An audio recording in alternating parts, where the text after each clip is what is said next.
नमस्ते आचार्य जी। आचार्य जी, मेरा सवाल ये है कि हाल ही में मैंने एक फिल्म देखा because of its craze Saiyaara की। लोग हॉल में बेहोश हो रहे हैं, रो रहे हैं। तो जब मैंने फिल्म देखा तो वही था फिल्म में। एज ओल्ड स्क्रिप्ट था, लड़का लड़की मिलते हैं, सेक्स होता है और फिर एंडिंग में यही रहता है कि marriage, like they happily live for ever. तो आज आचार्य जी आपने सेशन में जो समझाया कि हम दूसरों की स्क्रिप्ट को अपनी जीवन बना लेते हैं, तो सदियों से चले आई इस प्रोपागेंडा से हम कैसे बचें, यूथ को मतलब। मुझे तो दिखा दो पहले पिक्चर। शास्त्र तो है नहीं कि मैंने पढ़ रखा होगा पहले ही। मुझे नहीं पता, मैंने नहीं देखी भाई। अखबार में जरूर आया था कि दो चार ये 18 वर्षीय प्रजाति के मरवर भी गए शायद हॉल में। एक था वो नंगा होके स्क्रीन पे लौटने लग गया, इस तरह के कुछ खबर आई थी। बाकी पिक्चर तो नहीं देखी मैंने। क्या हो गया, क्या था उसमें ऐसा?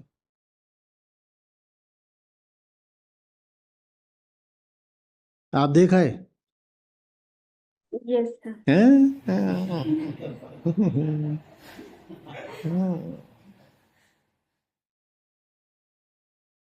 तो मैंने मतलब रील्स में ही देखा है कि बहुत ज्यादा क्रेज था इस फिल्म के ऊपर, और खासकर जेंजी को ही टारगेट किया गया है कि। जेनजी बन गया अभी 25 साल से नीचे ना।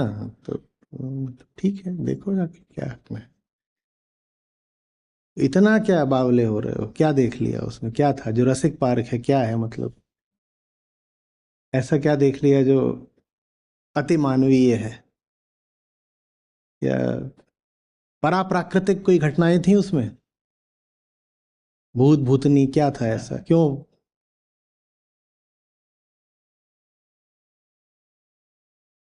कुछ बताओ तो, मुझे नहीं पता तो उत्सुकता बढ़ा दी बस। हम्म। नहीं सर, मतलब वही कह रही हूँ, वो पुराना ही जो स्क्रिप्ट है हम्म। वही वही था कि अरे तो कुछ तो उसमें नया होगा ना। पुराना स्क्रिप्ट होता तो फिर फ्लॉप भी हो जाती। क्या नया था?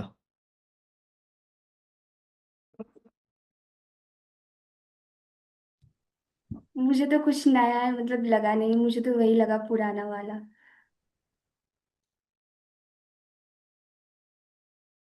ये गुनगुना रहा था गंजा सैया रे तू तो बदला नहीं है।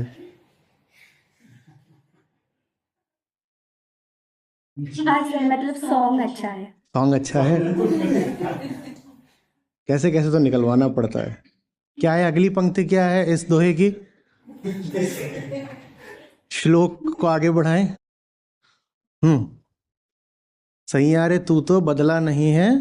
आगे। आधी साखी अभी बाकी। क्या? बोलो बोलो। मुझे याद नहीं मैंने। मुझे याद नहीं। ऐसे कैसे?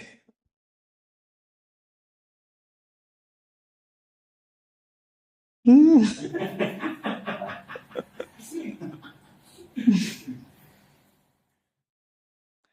तुम में से कौन देखा है? कोई देखा है? ऐसे तुम तीर्थ यात्रा से वंचित रह जाते हो। हम्म। देवी देवता उतरे हैं साक्षात, दर्शन लाभ नहीं लिया? हाँ भाई। सुनील। हम्म। ऐसे लजा रहे हैं जैसे घर में होता है ना, कोई बड़ा उसके सामने लजाते हैं। अरे रोमांटिक गाना कैसे बताते हैं? तुम लजाते ही रह जाओगे, मैं निर्लज्ज होके पूरा गा दूंगा, फिर क्या करोगे?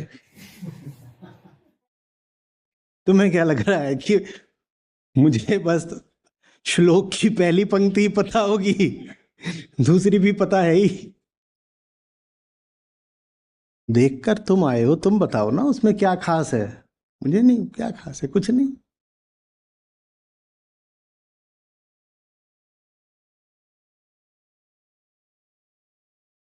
सैयारम तो बदला नहीं है, मौसम जरा सा रूठा हुआ है।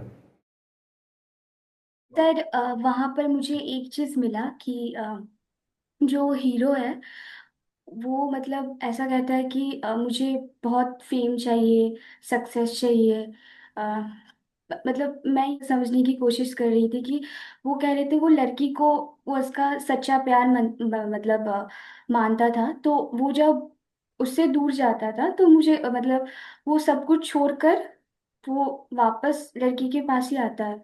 फेम वगैरह कि सब कुछ है लेकिन कुछ नहीं है, कि भीतर एक खाली वो मतलब सब कुछ है, फेम है, पॉपुलैरिटी है, सक्सेस है, लेकिन वो भीतर जैसे कुछ नहीं है। क्या नहीं है? क्या? फिल्म में फिल्म में यही दिखाया गया कि जो है कि तुम बताओ, तुम्हें लड़की। अच्छा सा लगा कि नहीं लगा जब वो सब कुछ छोड़ करके लड़की के पास वापस आया? फेम छोड़ दूंगा, पैसा छोड़ दूंगा, सक्सेस है, लेकिन कुछ कुछ और नहीं है। Yes sir. अच्छा लगा ना?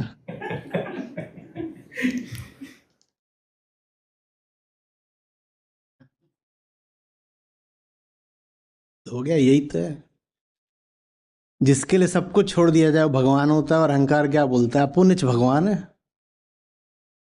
तो पर्दे पर देख लिया बिल्कुल भगवान और भगवती को लीला करते हुए। यही तो हम कहते हैं, जो उच्चतम है उसी के लिए बाकी सब छोड़ दिया जाता है। तो ऐसे ही कोई लड़की है, आप कहो मैं तेरे लिए सब कुछ छोड़ के आ गया हूं, तो वो लड़की क्या बन गई? उच्चतम। हो गया। तो वो यही तो वो कलप रही थी, अहंकार यही तो चाह रहा था कि कोई तो आके बोल दे कि अपुनिच भगवती है। उसने आके बोल दिया मैं सब कुछ छोड़ के तेरे लिए आ गया हूं, वो बन गई भगवान। एक झटके में बन गई। तप जप तंत्र मंत्र कुछ नहीं, एक झटके में यूं ही वो सिद्ध हो गई। यही है, और कोई बात नहीं है। हर प्रेम कहानी में दो कुपात्र, अयोग्य, अनडिजर्विंग किरदार होते हैं जो एक दूसरे को भगवान साबित करने पर तुले होते हैं। ये है कुल।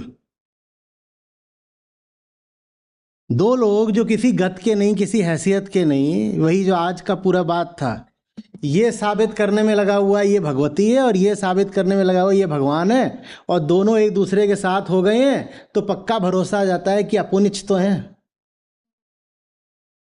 बस यही बात है। जिंदगी में कोई श्रम नहीं करना, कोई ऊंचाइयां नहीं हासिल करनी, कोई चुनौतियां नहीं लेनी है।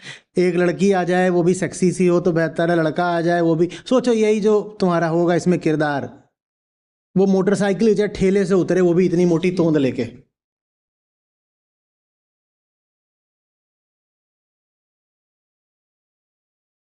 फिर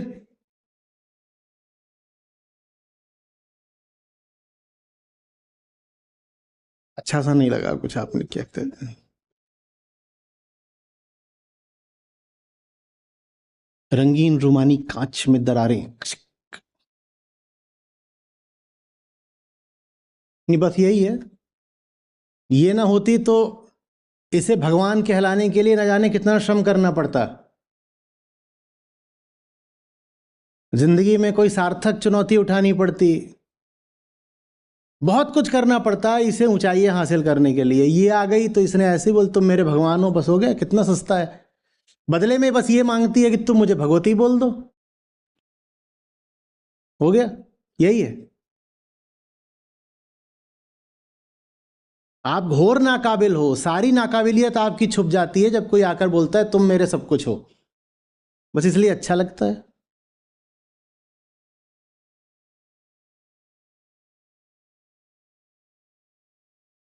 सैया, साईं, स्वामी, ये तो सत्य के लिए है, सत्य से आता है, उसको ही मात्र है जो स्वामी है।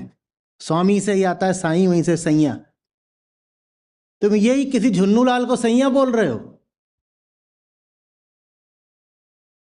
वो ऐसा ही है वो, को तुम कहाँ सर पे चढ़ा रहे हो? नहीं, मैं सर पे ही नहीं चढ़ाती। जितने अंग है सब पे चढ़ाती हूँ। तो यही प्रेम है।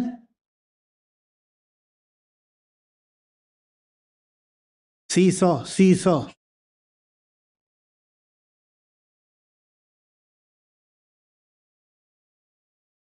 और क्या है। 90 80 का जो दशक था उसमें बहुत सारी ये सब फिल्में बनती थी। उनमें बहुत ज़्यादा वायलेंस होता था। और हिंदी फिल्मों में हिंसा, वायलेंस 70 वगैरह के दशक इतनी ज़्यादा नहीं होती थी। उस समय तक ऐसे ही हीरो होते थे, वो कोई बहुत मसल मैन भी नहीं होते थे, धर्मेंद्र वगैरह को छोड़ दो। तो वो अपनी साधारण हीरो होते थे। अब संजीव कुमार हैं, वो कोई मसल मैन थोड़ी है। तो उसमें तो लड़ते भी थे तो ऐसे होता था, पीछे से आवाज़ आती थी, डिशू डिशू डिशू। तो 80 के दशक में पहली बार ये हुआ कि भयानक हिंसा वाली फिल्में बनने लगीं। मैं छोटा था, तो उनका कोई डायरेक्टर रहा होगा, प्रोड्यूसर रहा होगा, कुछ रहा होगा। तो उसको जाकर किसी पत्रकार ने घेर लिया। हिंदी अखबार था, उसमें पूरा वो साक्षात्कार छपा था। तो पत्रकार उससे पूछता है, आप ये बार बार हिंसा से भरी हुई फिल्में बनाते हैं, हिंसा से आप इतनी हिंसा क्यों दिखा रहे हैं? और वो चलने लग गई थी उस समय यही फिल्में, कि जीप में बम फोड़ दिया, जीप उड़ गई और ये सब, या एक आदमी ने 10 की गर्दन काट दी। इस तरह वो पहली बार हुआ था हिंदी सिनेमा में। तो बोलता है कि तो क्या बनाऊं, वही रोमांस वाली पिक्चरें बनाऊं? वो भी ऐसे ही अपना वो फूहड़ सा वो डायरेक्टर, साधारण सी फिल्में बनाने वाला। बोलता है तो क्या करूं, रोमांस की पिक्चरें बनाऊं? यही रोमांटिक पिक्चरें तो देख देख के लोग वापस जाते हैं और देश की आबादी बढ़ाते हैं। तो कुल ये है कहानी, और कुछ भी नहीं है वहां पे। वो जो वहां आंसू गिर रहे हैं ना, उनको आप प्रजनन का द्रव्य मानो। वो और कुछ नहीं है, वो बस वही है, शरीर मचल रहा है प्रजनन के लिए। उसको भावना नहीं मानना, उसको वासना ही मानना। वो भावना वासना के अलावा कुछ नहीं है।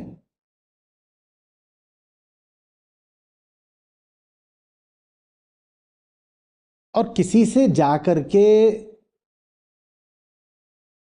संभोग कर लेने में भी कोई बुराई नहीं हो गई, पर वो इंसान किसी गत का तो हो। उसमें क्या योग्यता है? अब तुम जा करके उसके साथ कह रहे हो कि रहेंगे, बसेंगे, सहवास करेंगे, फिर परिवार खड़ा करेंगे, फिर बच्चे भी आ जाएंगे। तो तुमने कुछ जांचा परखा? तुम्हें कुछ पता है वो कौन है? वो किसी गत, किसी हैसियत का आदमी है या औरत है? तुम क्या देख करके अब अपनी जिंदगी उसके सुपुर्द करने चल दिए?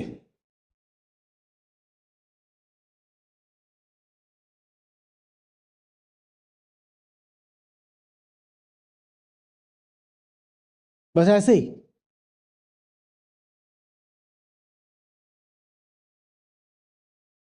वायरल धुने।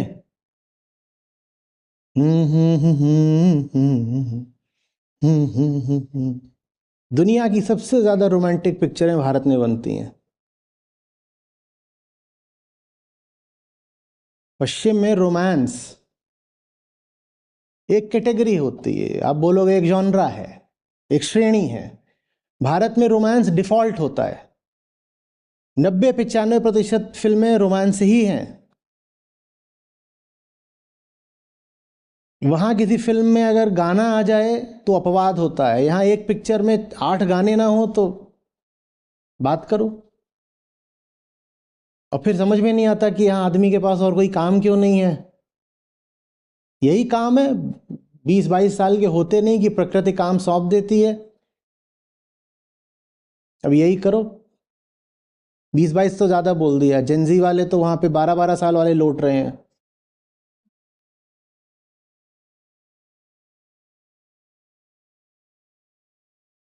हाँ,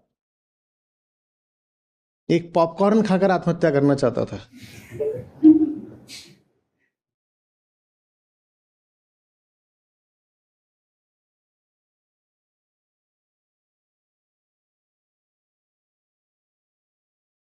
एक बार और देख के आओ।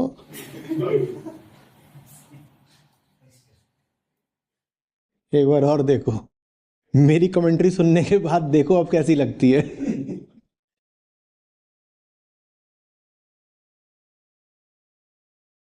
ये आचार्य तो पैदा ही हुआ है भोली भाली जनता की खुशियों में आग लगाने के लिए।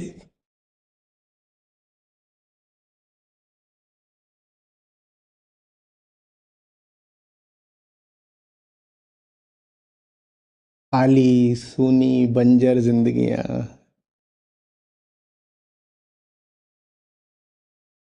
मृत प्राय। उत्तेजित होने का कोई तो बहाना चाहिए ना।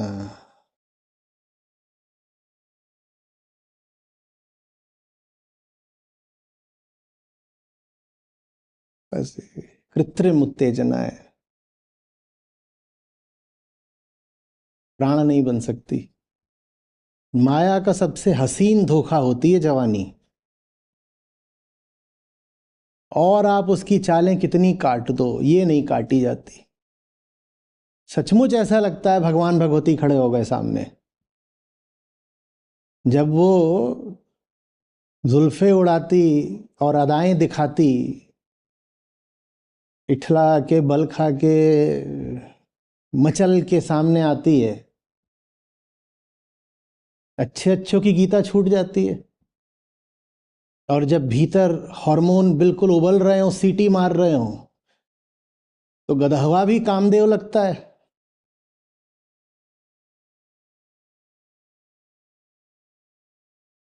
खैनी खा रहा हो तो गाना गाते हो, पान खाए सैया हमार। हो क्या रहा था, गधा खैनी चबा रहा था।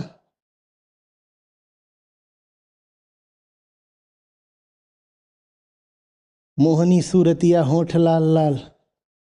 हम्म। हाँ ठीक है, दो हैं ये स्त्री पुरुष, ये रहेंगे साथ, संगत करेंगे, पर क्या पशुओं की तरह, या कुछ होश रखोगे?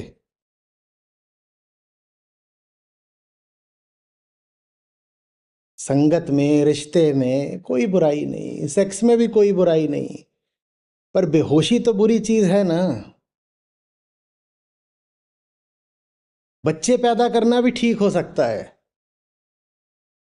पर बेहोशी कैसे ठीक हो सकती है? तुम्हें कुछ पता है तुमने किसको चुन लिया, यूं ही किसी को पकड़ लिया, परिवार खड़ा कर दिया, बस ऐसे ही। पीछे मुड़कर देखो, कहां से आए थे सारे फैसले, ऐसे ही।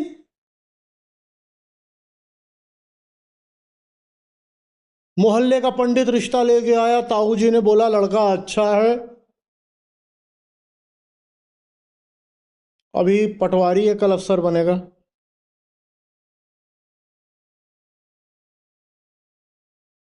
बाप ऐसे ही परेशान था, एकदम जवान हो गई है, 18 साल की, बूढ़ी होती जा रही है, जल्दी से इसको धकेलो बाहर घर से। पंडित बोला 36 गुण मिल रहे हैं।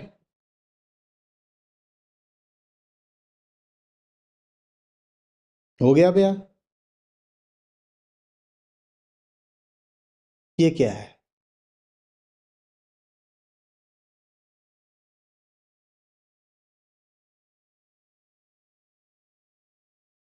हम्म। क्या कि हम दोनों ना कॉलेज के फेस्ट में मिले थे, वो वॉलीबॉल टीम की ओर से आया था,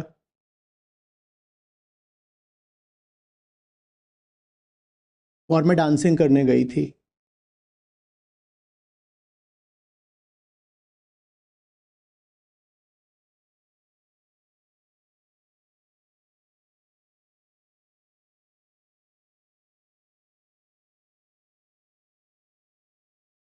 डांस वॉली हो गई।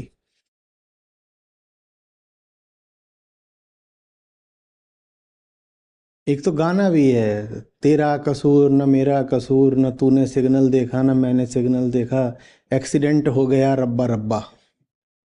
वो दोनों खुश हैं, एक्सीडेंट हो गया रब्बा रब्बा। Accidental planet, accidental populations, accidental existence, और जिसमें कोई तकलीफ नहीं होती। अगर तकलीफ नहीं होती, पर तकलीफ बहुत ज्यादा है, सारी सफरिंग वहीं से आ रही है। एक्सीडेंट हो गया रब्बा रब्बा। और मूर्ख इतने हैं कि बाद में भी लोग बता रहे हो हमें तो कुछ जी पता ही नहीं था, वो तो जी ये डांस कर रही थी तभी उनका वो ऊप्स मूवमेंट हो गया। बस ऐसा लगा मुझे, मेरा दिल ऐसे उछल के मेरे मुंह से बाहर आ गया है, मेढक की नहीं कूद रहा है।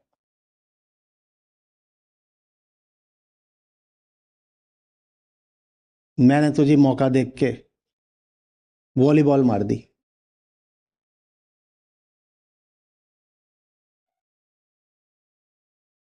ये तुम्हारी आशिकी है। आशिकी बहुत प्यारी चीज होती है, पर आशिकी दमदार लोगों के लिए है। ये स्कर्ट उड़ गई, वॉलीबॉल गिर गई, एक्सीडेंट हो गया, ऐसे आशिकी होती है कोई? मौत जैसी होती है आशिकी। हॉल में बैठकर आंसू बहाने से नहीं होती, मैदान में खून बहाने से होती है। अब मैं नहीं अभी पारमार्थिक प्रेम की बात कर रहा कि सत्य के प्रति हो। स्त्री पुरुष में भी हो सकता है आपस में प्रेम, बिल्कुल हो सकता है, पर वो उसके लिए भी एक दमदार स्त्री, एक दमदार पुरुष चाहिए ना।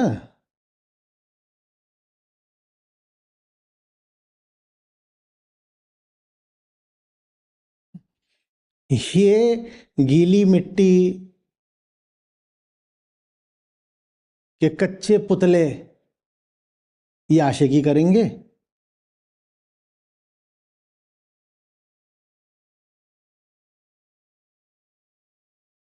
और एक दूसरे को लुभाने की इनकी पात्रता कुल इतनी है कि तू भी गीली मैं भी गीला।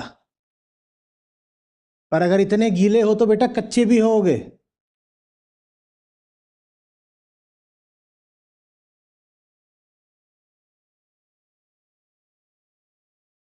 जिसको जिंदगी में और किसी चीज की तमीज नहीं, वो आशिक कैसे हो सकता है? बोले मुझे कुछ नहीं आता, मैं कुछ नहीं जानता दुनिया में क्या चल रहा है, मुझसे कोई बात पूछ लो दुनिया की, मुझे कुछ नहीं पता, मुझे ना बाहर का कुछ पता ना अपने अंदर का कुछ पता, but I am in love.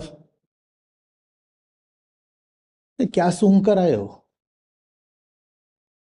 किताबें दे दो, पढ़ी नहीं जाती। दुनिया की और किताबें छोड़ दो, जो मेरे अपने पाठ्यक्रम की विषय की किताबें हैं वो भी मुझसे नहीं पढ़ी जाती। दुनिया में किसी भी क्षेत्र में मैं कोई प्रवीणता, कोई उपलब्धि, कोई महारत नहीं रखता, न रखती, लेकिन फिर भी मुझे इश्क हो गया है। इतनी सस्ती चीज है कि निकम्मों को भी इश्क हो जाए, और निकम्मों को ही ज्यादा इश्क होता है।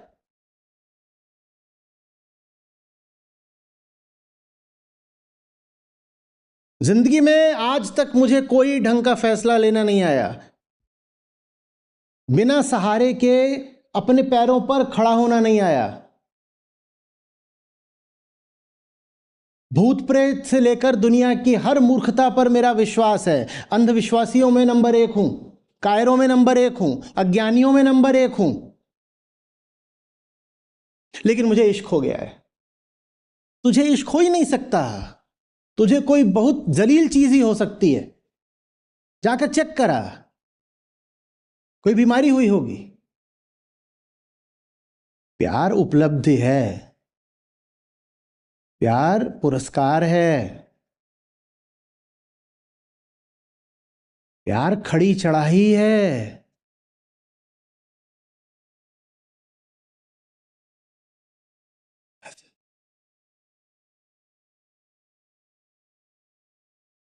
बिस्तर पर गिर पड़ने को प्यार नहीं कहते।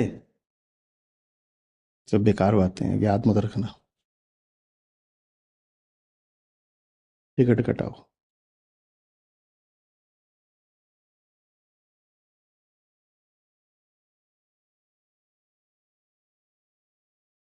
गाना वाना लगाओ, क्या कर रहे हो बैठ के?